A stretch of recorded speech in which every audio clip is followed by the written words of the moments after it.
9 guys. Wow. I mean, that's it's a great feeling. You know, you look out and you see that many guys are going to graduate from your program.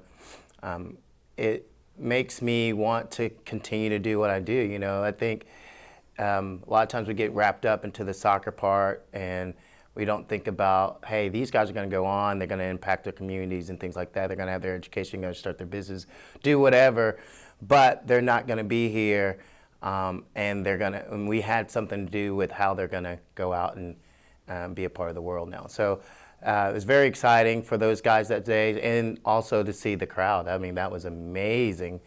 I love being at home. I just do, and I know the guys do as well.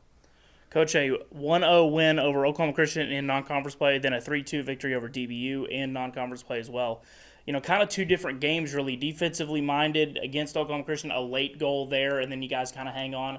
And then against DBU, really, I mean, just kind of a battle back and forth between both teams. It seemed like they had an answer for everything, but you guys ended up having the final answer. Just talk about the team and the results of those two games. Yeah, two different types of opponents. I mean, I think the conference is full of diversity, and I think that's one of the great things about if you're going to be successful in this conference, you're going to have to see all the above, and you're going to have to deal with all the above. And for our team to get a result in both of those types of games has a lot about where they are and what they can do.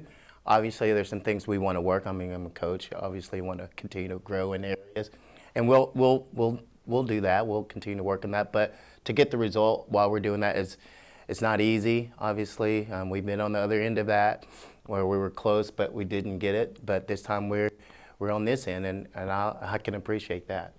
Coach, just a little individual shout out here. Tato Meko really kind of has taken over these last two contests, scored the 1 goal against Oklahoma Christian, then 2 against DBU. You know, kind of talk about his leadership through the middle. He was a big contributor last year and has kind of stepped up and has, you know, maybe a little bit of a slow start, but has found his own right here, right as we head into conference play.